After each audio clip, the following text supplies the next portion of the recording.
Hi, buddy. How you doing? Jamie. Not so bad. Good to see you. Nice to be in. I was going to say sunny Newcastle. Well, it's dark. It's dark. It's a beautiful city, Newcastle. Yeah. Always been a huge fan. So I have quit the Labour Party myself. I joined the Labour Party when I was 15. That was not last year. I'm a geriatric millennial. I'm 39. It's kind of weird. It's emotional, isn't it? Because you were in the Labour Party. Yeah, I joined in 1985 when I was 15. Yeah, I was at the tail end of the miners' strike. My mum had been in the Labour Party. I'd been a Labour councillor. I'd been a Labour mayor.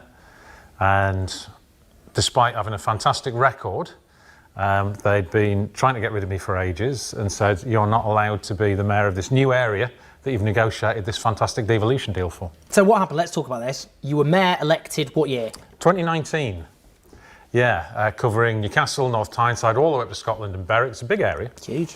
And when I was elected, I started negotiating with central government, trying to bring in other councils to get a bigger area. And I've got a devolution deal worth £6 billion for transport. Fair work. Yeah, it's fair work. It makes a difference. Best funded deal in England. And I've created over 5,000 jobs, got 2,000 homes built on brownfield land. We run child poverty prevention programme in 100 schools. Not put a penny on the council tax, no borrowing.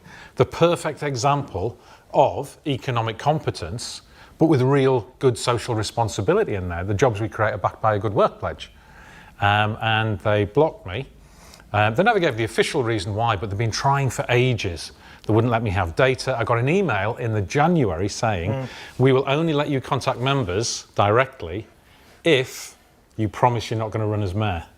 And then it wasn't till March that I was talking to Ken Loach, legendary filmmaker, about a film he'd made here in the Northeast about fighting racism.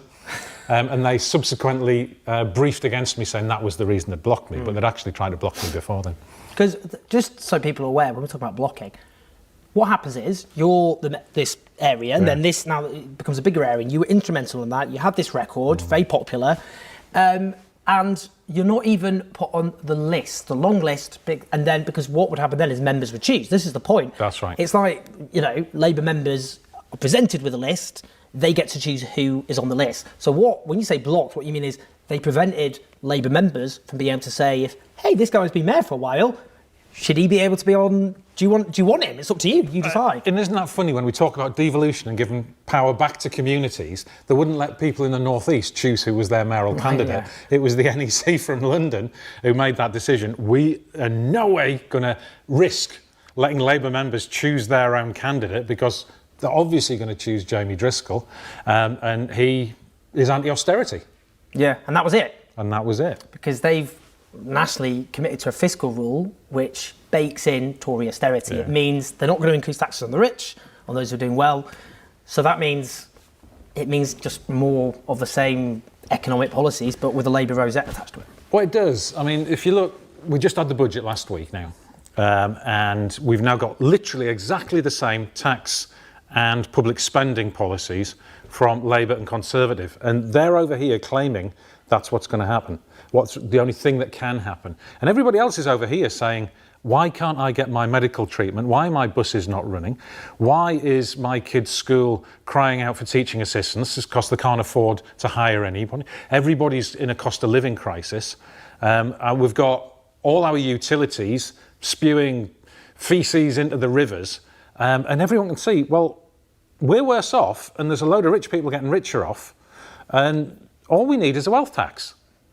And if you say wealth tax, then they sort of come out in a cold sweat, don't they? And even mainstream economists say, well, yeah, actually, that needs to be what happens now. And what everyone can see is the emperor has no clothes. Austerity never worked, and it's not going to fix anything.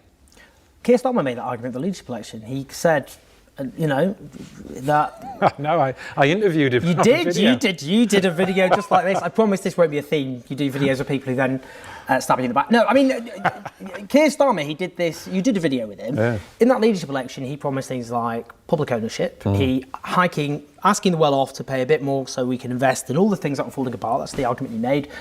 Not saddling young people with debt because they dream of a university education. I mean, he made a whole range of policies like that. And the point he made is Labour's terrible loss in 2019 wasn't because of those policies. People didn't think Do you know what? I like my privatised utilities. I think we should leave the rich alone. They're paying too much tax. People didn't. But that was the argument he made. Yeah. So it's not like we're saying, we're just actually. So what does that say about him? That's his leadership campaign.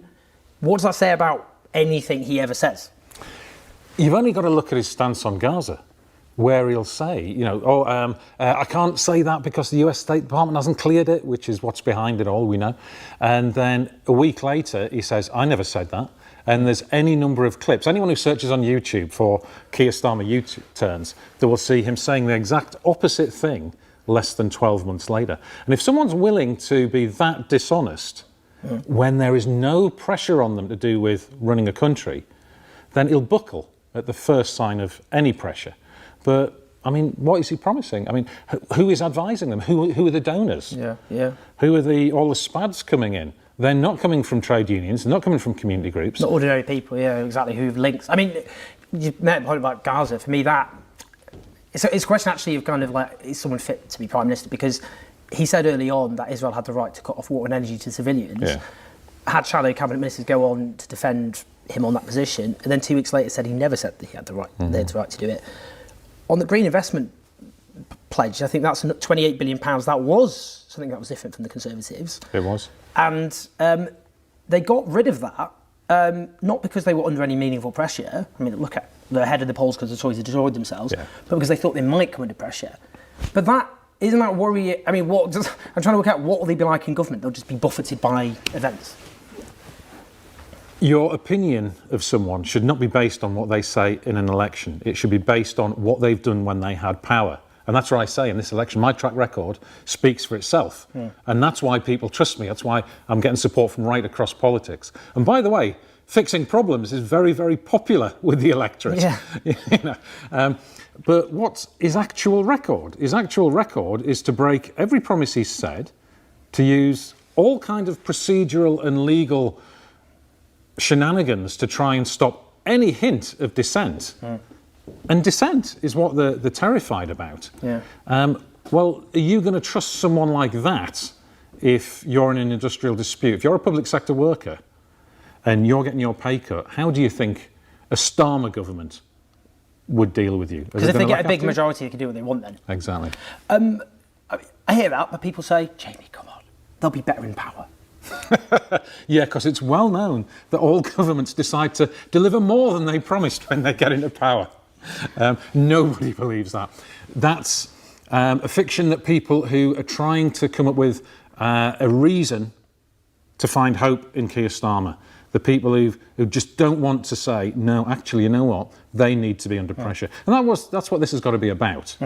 Now, for me, it's actually about delivering for the people in the North East, getting that publicly controlled transport system. It's going to be free for 18s and under and all students, about making sure we're building affordable homes, about directly investing in businesses. I do that already, by the way.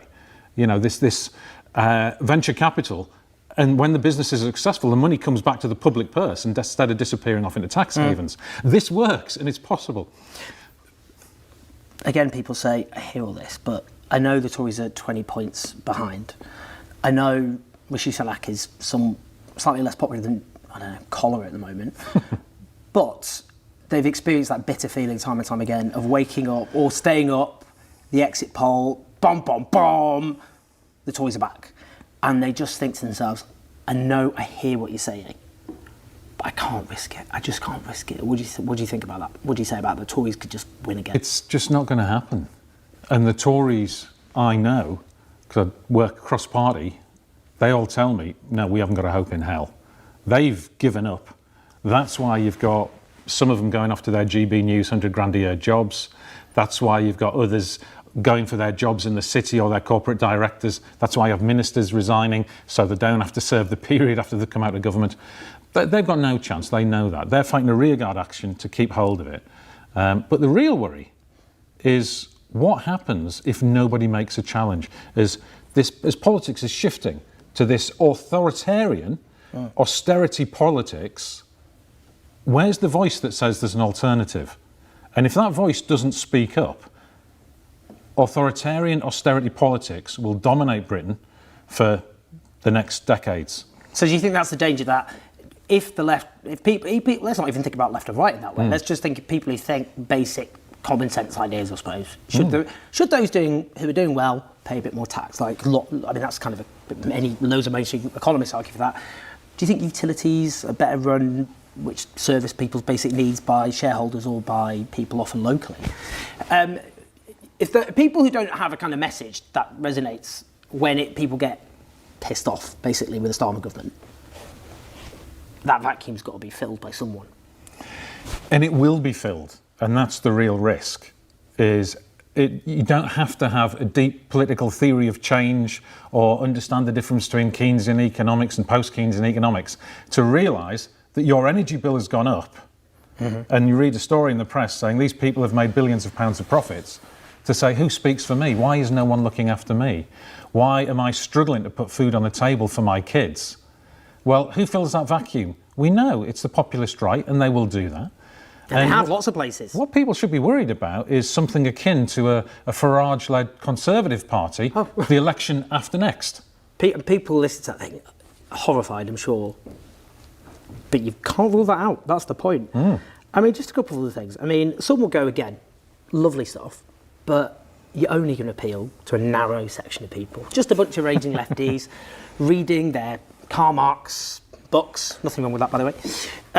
What would you say to that as someone? You have been elected, so that kind of helps. Well, but in terms of who are you appealing to? How does that kind of answer that? Well, I'm not an opposition politician. I'm in power doing stuff. Yeah. That's really unusual. I suppose that answers the unelectable point by being elected. Yeah, and I've shown it works. And there's papers in the regional press, letters coming in saying, I would never have voted Labour, but I'm voting for Jamie Driscoll. All of the stuff we're doing when we say we want your bus to turn up on time, we want your energy bills not to be subsidising foreign hedge funds. People like that. It speaks to them because it's actually in their own direct interests.